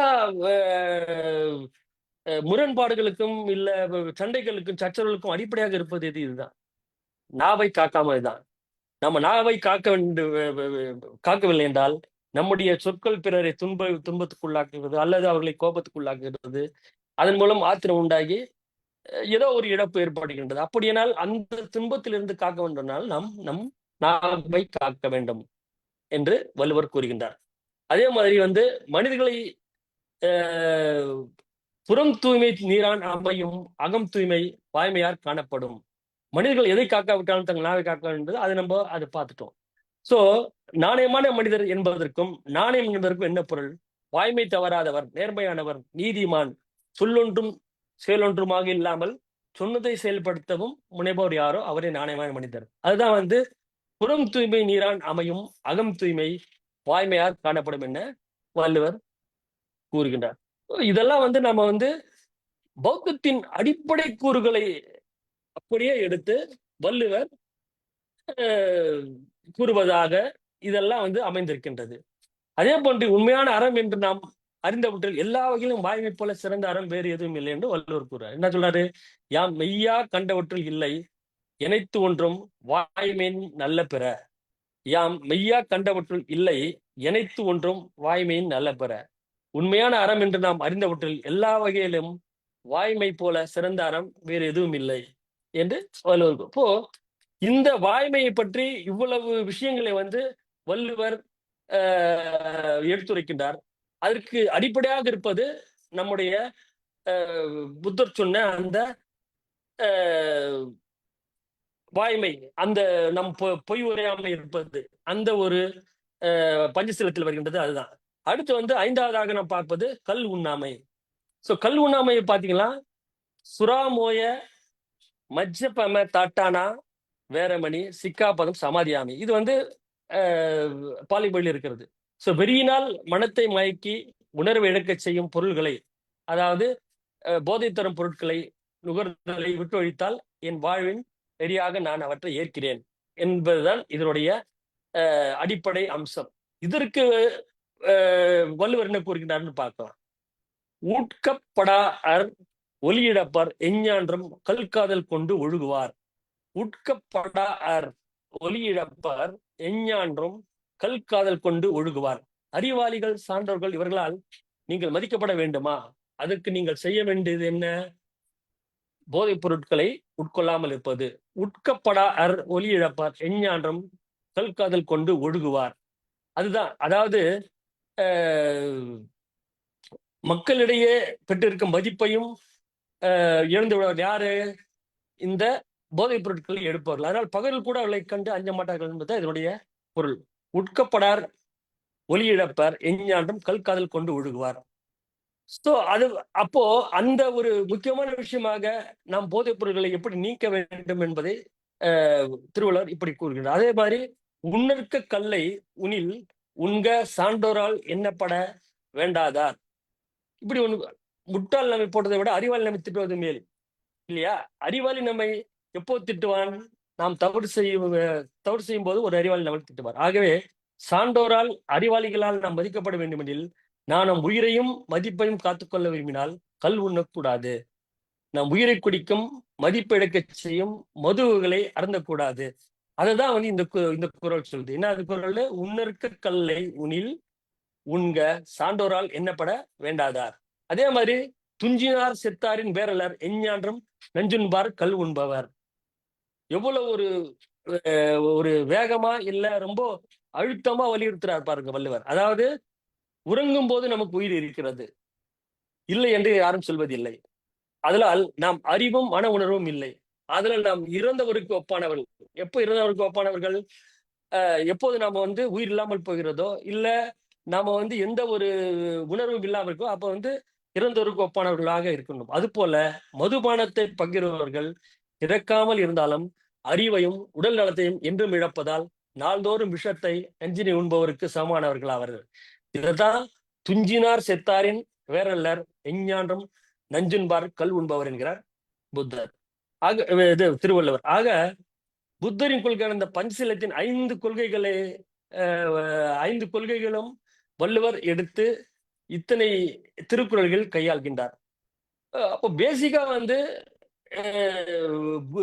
வள்ளுவரின் வள்ளுவம், அதாவது திருக்குறள் என்பது புத்தரின் தம்மத்தை அடிப்படையாக கொண்டு தம்மத்தின் பெரும்பான்மையான அந்த சிந்தனைகளை தமிழ்படுத்தும் போது இத்தகைய திருக்குறள் நமக்கு வெளிப்படுகின்றது.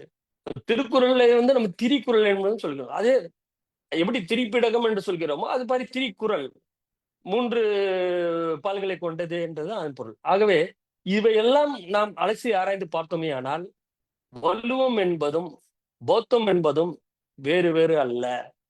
பௌத்தம் என்பது புத்தரால் அறிவிக்கப்பட்ட அந்த தம்மம்.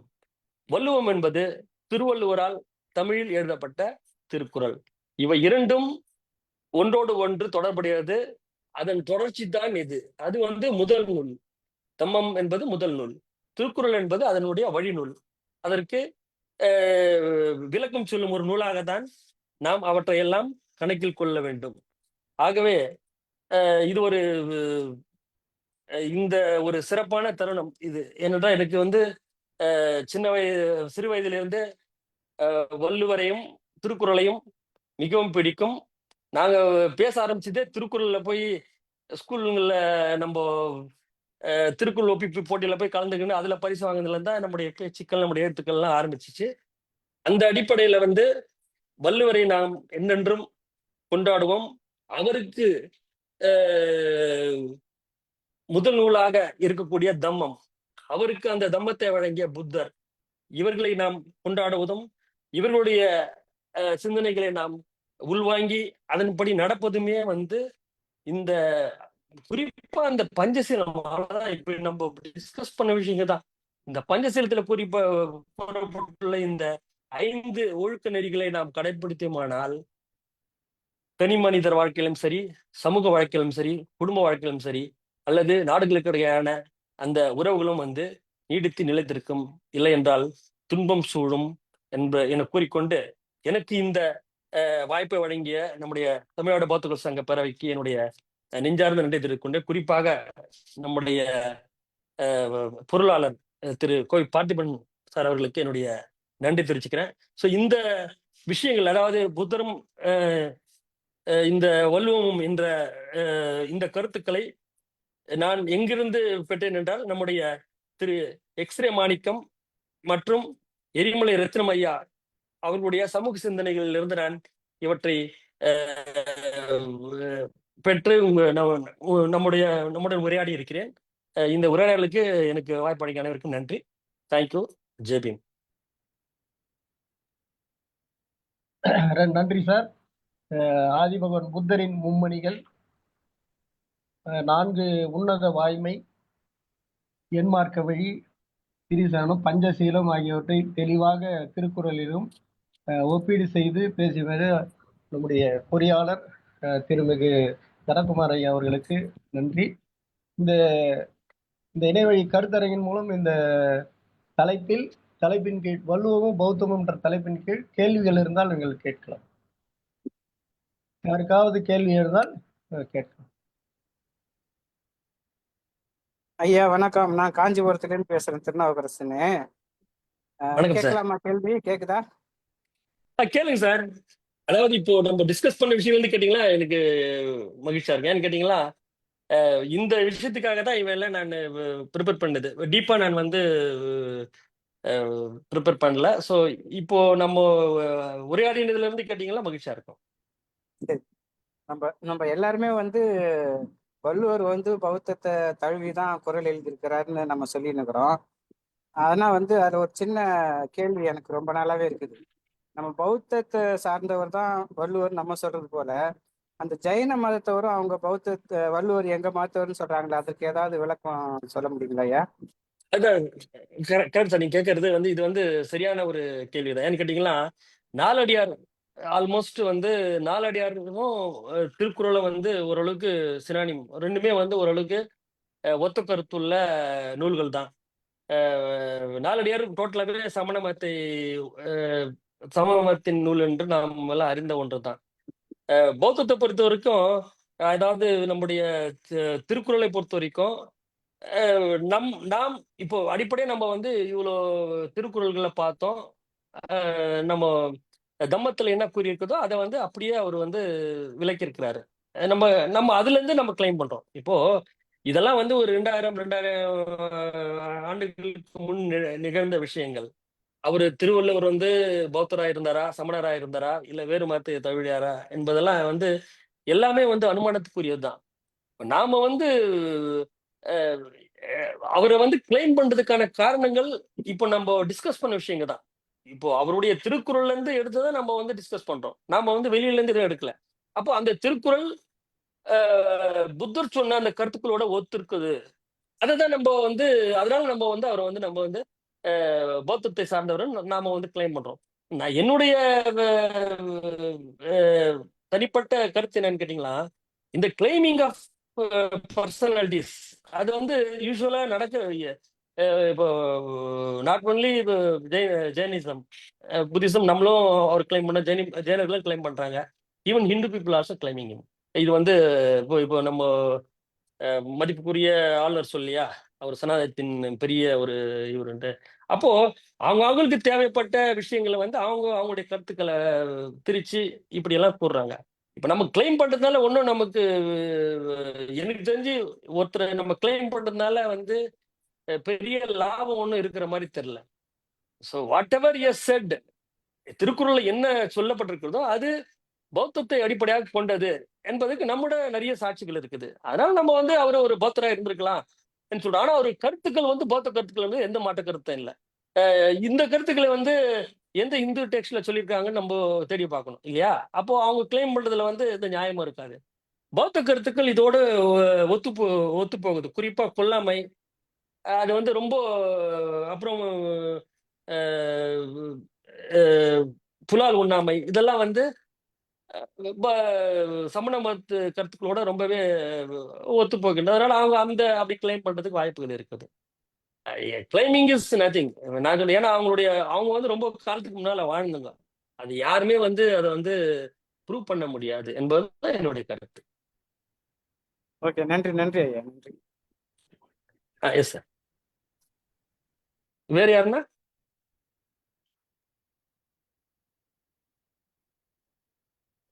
ஐயா வணக்கம். என் பேர் மன்னர் மன்னன், ஆவடியில இருந்து பேசுறேன்.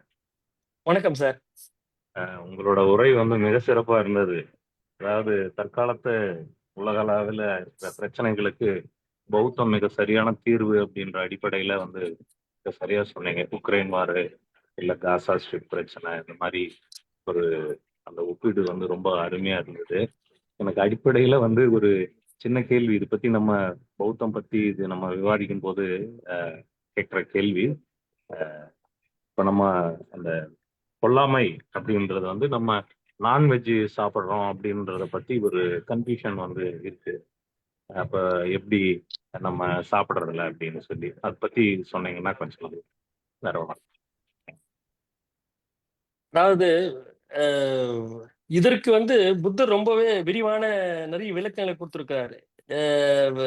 எது வந்து கொல்லாமை,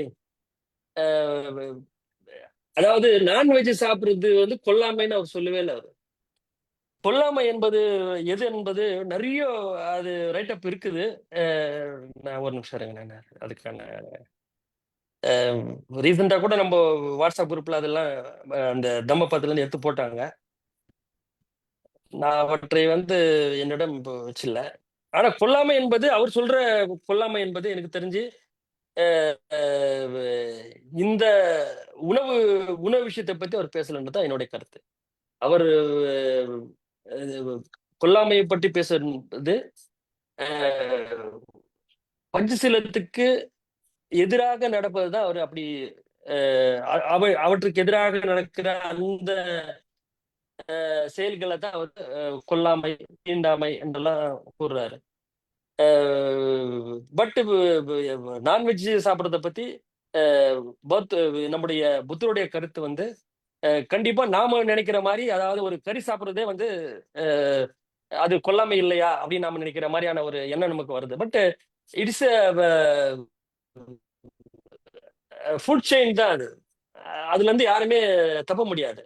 ஃபுட் செயின் என்பது இல்லைன்னா எந்த உயிரினுமே வந்து அந்த ஃபுட் செயின் சயின்டிஃபிக்கா அந்த ஃபுட் செயினுக்குள்ள நம்ம அந்த வாழ முடியாது. ஆகவே கொல்லாமையை வந்து அவரு இந்த அர்த்தத்துல பகவான் புத்தர் சொல்லன்றதான் என்னுடைய கருத்து. அதை பற்றி நம்ம விரிவா பேசணும்னா இதை பற்றியே ஒரு டாபிக் கொண்டு வச்சு பேசலாம். ஏன்னா அதுக்கான கருத்துக்கள் நிறைய இருக்குது. நான் அவற்றை எல்லாம் நான் இப்போ எடுத்துன்னு வரல. ஆனா அதுக்கான கருத்துக்களை நான் படிச்சிருக்கிறேன். அவற்றை இங்க வந்து என்னால விளக்க முடியல. அந்த அந்த எக்ஸாக்ட் டெக்ஸ்ட்னா தான் நம்ம வந்து பேச முடியும். ஸோ அவரு கொல்லாமை குறித்து என்ன டெக்ஸ்ட் சொல்லியிருக்காரு என்பது இருக்குது. தேவைப்பட்டா will discuss it in later stage. இன்றைக்கு என்னுடைய கருத்து இவ்வளவுதான். அதாவது கொல்லாமை என்பதை புத்தர் நாம் இன்று சாப்பிடுகிற இந்த நான்வெஜ் அதை வச்சு அவர் சொல்லுன்றதா என்னுடைய கருத்து.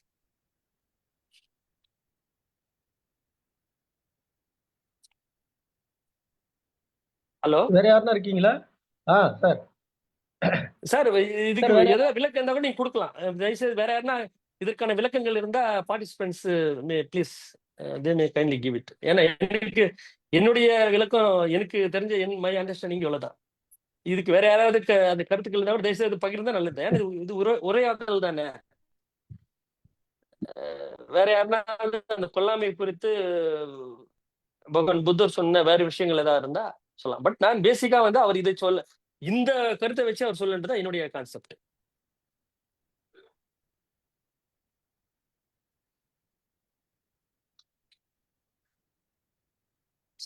ஹலோ, சரி சார், ஓகே சார். சார் வேற யாராவது கேள்வி இருக்கா? இல்ல சார், இதை பத்தி வேற யாரும் விளக்கம் கொடுத்தா நல்லா இருக்கும். எனக்கு வேற யாரும் விளக்கம் கொடுத்தா கூட நல்லா இருக்கும். Participants there welcome. ஏன்னா இது ஒன்லி டிஸ்கஷன் தானே, நமக்குள்ள ஒரு உரையாடல் தானே. ஐயா தனகுமார் ஐயா வணக்கம். நான் வணக்கம் சீதா சார். காஞ்சிபுரத்துல இருந்து. Yes sir. எனக்கு இன்று வாழ்த்துரை வழங்க அனுமதி அளிக்கப்பட்டுள்ளது. அந்த வாழ்த்துறையில் நான் இதற்குரிய எனக்கு புரிந்த விளக்கத்தை நான் தருகிறேன் ஐயா. இந்த வாழ்த்துறை. Thank you sir. Okay sir. வேற ஏதாவது கேள்வி இருந்தா எழுப்பலாம், அல்லது அடுத்த இதுக்கு போகலாம். நம்ம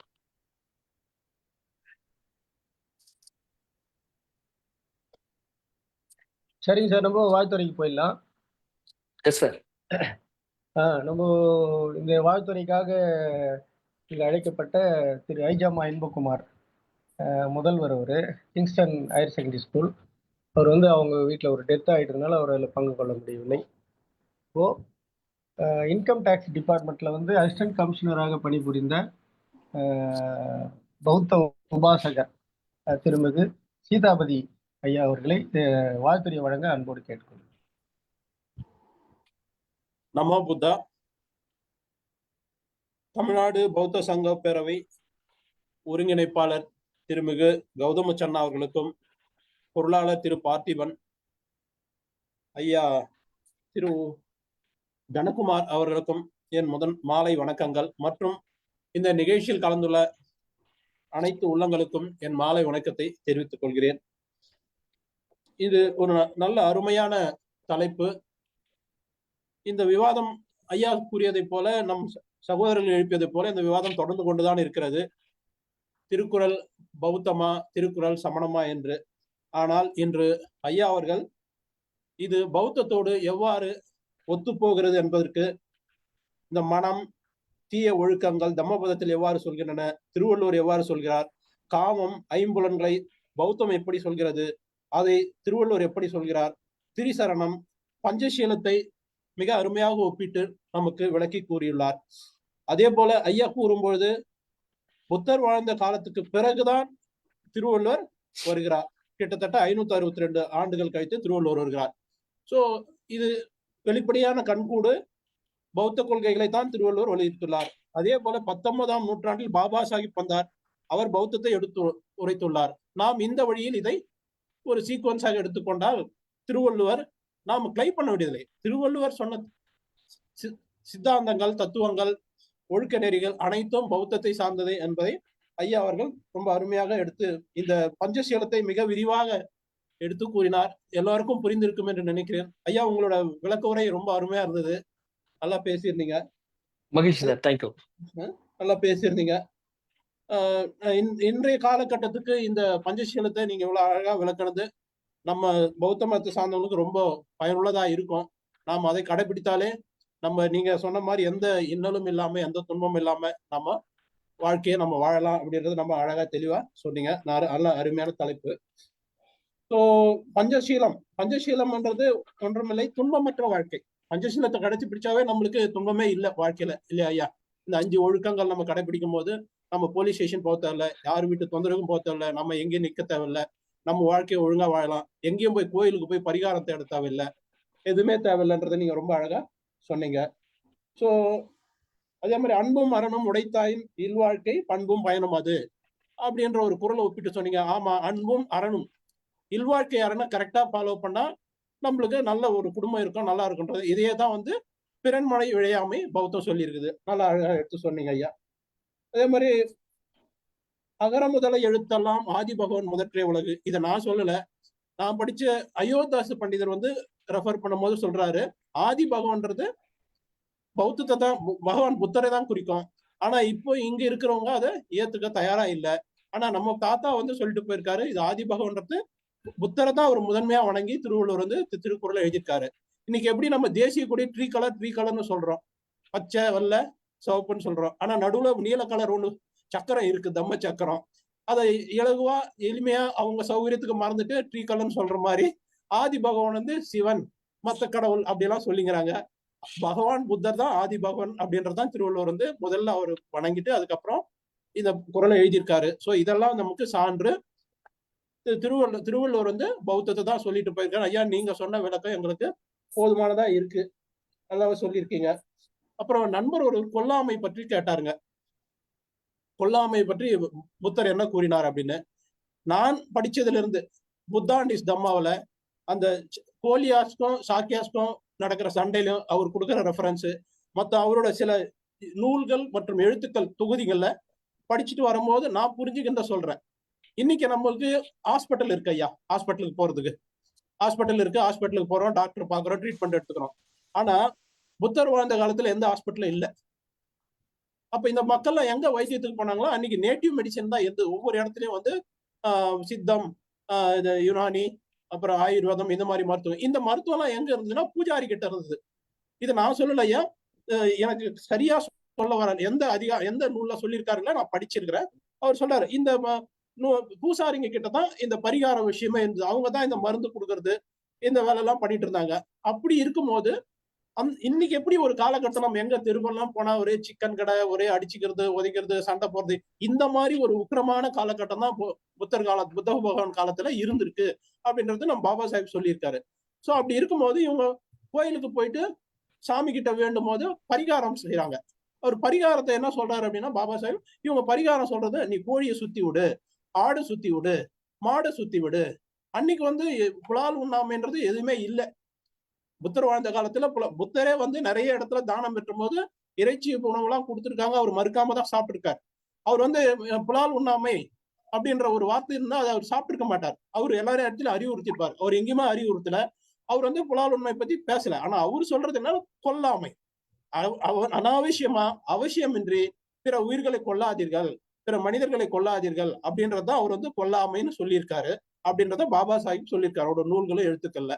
சோ அப்படி இருக்கும்போது என்ன ஆகுதுனாக்கா, நிறைய இடத்துல வீணா கொண்டு வந்து கோயில்கிட்ட வெட்டி போடுற மிருகங்களோட இறைச்சியை வந்து எல்லாரும் எடுத்து போயிட்டு கண்டபடி எங்க பார்த்தாலும் இறைச்சியா கிடக்கிறத பார்த்த உடனே சகிக்க முடியல. இன்னொரு பக்கம் அன்னைக்கு விவசாயத்துக்கு மிருகங்கள் தான், விலங்குகள் தான் துணையா இருந்திருக்கு. ஆடு மற்ற விலங்குகள்லாம் வந்து உரம் கொடுப்பது போல மாடு வந்து உழவுக்கும் மற்றதுக்கும் துணையா இருந்திருக்கு. அப்போ ஒரு இம்பேலன்சிங் பொசிஷன் வந்துடும். உழவனுக்கு, விவசாயத்துக்கு இது மாதிரி வீணா வந்து பிரார்த்தனை என்ற பேர்ல வெட்டி வெட்டி போடாதீங்க, உயிர் பலி கொடுக்காதீங்க அப்படின்ற அடிப்படையில தான் அவர் சொன்னதாக பாபா சாஹிப் எழுதியிருக்காரு. அந்த உயிர்க்குள்ளாமையை தான் வந்து புத்தர் சொல்லியிருக்காரு, பகவான் புத்தர் சொல்லியிருக்காரு. ஆனா இதை நான் சொல்றதுக்கு எனக்கு தயக்கம் இல்லை. ஆனா அன்னைக்கு இன்னும் வரலாம் தன்னோட கண்ட்ரோல்ல வச்சுங்கிற ஒரு குரூப் வந்து என்ன பண்ணாங்கன்னா, அன்னைக்கு ஒரு பல்ட்டி அடிச்சுட்டாங்க. நாங்கெல்லாம் சைவம், கறிமீனை சாப்பிட மாட்டோம். யாரெல்லாம் வந்து முதல்ல பங்கு எடுத்து போனாங்களோ, யாரெல்லாம் கோயிலுன்னு இதை வாங்கி சாப்பிட்டாங்களோ அவங்க எல்லாம் சுத்த சைவம், நாங்க தொட மாட்டோம் அப்படின்னு அவங்க பல்ட்டி வச்சுட்டாங்க. அதனால புத்தரோட கொள்கை வந்து நம்மளுக்கு தப்பாக புரிஞ்சு கொள்ளப்பட்டது. புத்தர் எங்கேயுமே வந்து இறைச்சி உண்ணாமை பத்தி பேசல, உயிர் கொள்ளாமை பேசுறாரு. அனாவசியமா தேவையற்ற சண்டை போடுறது, மனுஷனை கொள்றது, மாடு ஆடுகளை கொள்றதுதான் பத்தி அவர் சொல்லியிருக்காரு. இந்த விளக்கம் உங்களுக்கு போதுமா இருக்கும் என்று நான் நம்புகிறேன். மேலும் இந்த வாய்ப்பை கொடுத்தமைக்கு நான் நன்றி கூறுகிறேன். ஐயா, உங்களோட இந்த தலைப்பில் நீங்க பேசிய விஷயங்கள் உண்மையிலேயே ரொம்ப பயனுள்ளது. திரும்ப திரும்ப நான் அதுதான் சொல்லேன், பஞ்சசீலத்தை நம்ம கடைபிடிச்சா நம்ம எந்த கோயிலுக்கும் போக வேணாம், எந்த பரிகாரமும் தேட வேணாம், எந்த போலீஸ் ஸ்டேஷனுக்கும் போக வேணாம், நம்மள சொசைட்டில எல்லாருமே நல்லா மதிப்பாங்க. அதுதான் நான் திரும்ப திரும்ப சொல்லுவேன். இந்த பஞ்சசீலத்தை இவ்வளவு அழகா சொல்லியிருக்கீங்க, இதை நாம் எல்லாரும் கடைபிடிப்போம் என்று கூறி இந்த வாய்ப்பு கொடுத்தமைக்கு நன்றி கூறி விடைபெறுகிறேன். ஜெய்பீம். வாழ்த்துறை வழங்கிய ஐயாவுக்கு நன்றி. நன்றி கூற மூக்நாயக் மணி இருக்காரு. மூக்நாயக் மணி,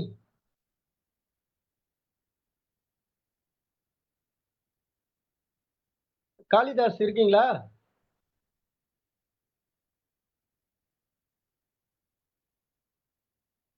சரி, இந்த இணைய வழி கருத்தரங்கில் சிறப்பானதொரு உரையை வள்ளுவமும் பௌத்தமும் என்ற தலைப்பிலே உரையாற்றிய நம்முடைய அருமை சகோதரர் பொறியாளர் தனகுமார் அவர்களுக்கும், வாழ்த்துறை வழங்கிய இன்கம் டேக்ஸ் அசிஸ்டன்ட் கமிஷனர் திரு சீதாபதி அவர்களுக்கும், தலைமை தாங்கிய கௌதம சன்னா அவர்களுக்கும், நன்றியுரை முன்னிலை வகித்த மூக்கநாயக் மணி மற்றும் இந்த இணையவழி கருத்தரங்கிலே தொடர்ச்சியாக கலந்து பங்கு கொண்டு சிறப்பித்து வரும் அனைத்து பௌத்த உபாசகர்களுக்கும் தமிழ்நாடு பௌத்தர்கள் சங்க பேரவையின் சார்பில் நன்றி தெரிவித்துக் கொள்கின்றோம். நன்றி நன்றி நன்றி. Tharankumar sir, thank you sir.